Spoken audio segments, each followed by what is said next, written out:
Saudara terkasih, berjumpa kembali dengan satu ayat sehari. Ayat hari ini diambil dari surat pertama Santo Paulus kepada Timotius, bab 6 ayat 7. Sebab kita tidak membawa sesuatu apa ke dalam dunia, dan kita tidak dapat membawa apa-apa keluar. Saudara terkasih, Timotius adalah pelayan muda di Efesus. Estafet pelayanan diserahkan kepada Timotius ketika Paulus berangkat ke Makedonia. Efesus sempat menjadi ibu kota Romawi di Asia. Pelabuhannya terkenal dan Efesus menjadi pusat kebudayaan. Setelah Paulus pergi, Timotius mulai mendapat banyak tantangan berat. Sebagai kota yang penting, tentu saja Efesus menjadi tujuan banyak orang. Dan disitulah mulai bermunculan ajaran-ajaran sesat yang semakin lama mulai mempengaruhi jemaat. Dan Paulus mengirimkan surat ini kepada Timotius untuk meneguhkan imannya. Ketika jemaat Efesus mulai terpengaruh ajaran sesat, yaitu gnosisisme yang tidak mengakui kebangkitan badan, maka semakin banyak jemaat yang larut dalam kenikmatan dunia. Karena bagi mereka kebangkitan itu adalah kebangkitan roh dan bukan kebangkitan badan.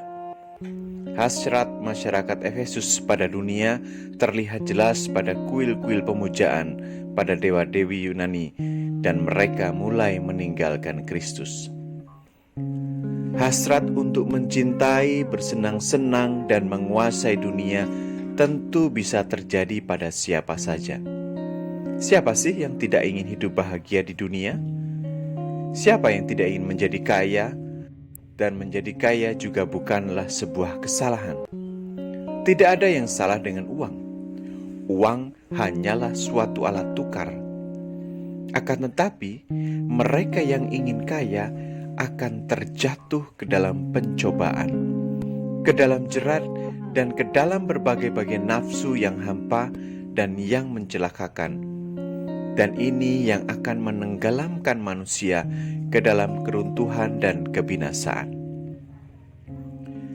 Kekayaan hanya akan memancing orang untuk meraup lebih banyak lagi harta. Karena kekayaan itu sifatnya adiktif, diharapkan, dikejar, dan selalu diinginkan, serta bahkan menjadi tujuan hidup. Maka umumnya nafsu itu tidak akan pernah berhenti.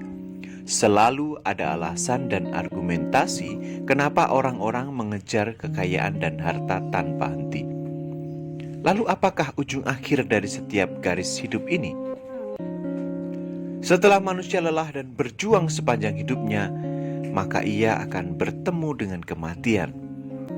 Dan ketika kematian datang menjemput, manusia tidak lagi bisa menolak dan pasrah. Dan tak akan ada satupun yang akan dibawa ke alam maut. Seperti apa yang diucapkan oleh Ayub. Dengan telanjang aku keluar dari kandungan ibuku. Dengan telanjang juga aku akan kembali ke dalamnya. Tuhan yang memberi, Tuhan yang mengambil, terpujilah nama Tuhan. Sebab kita tidak membawa sesuatu apa ke dalam dunia, dan kita pun tidak dapat membawa apa-apa keluar. Marilah kita berjuang untuk melakukan keadilan, ibadah, kesetiaan, perbuatan kasih, kesabaran, dan kelemah lembutan. Semoga kita semua tahu tujuan hidup kita seperti Ayub, dan berjuang mengikuti Kristus seperti Paulus, agar hidup kita di dunia yang sementara ini membawa kita pada kemuliaan Allah.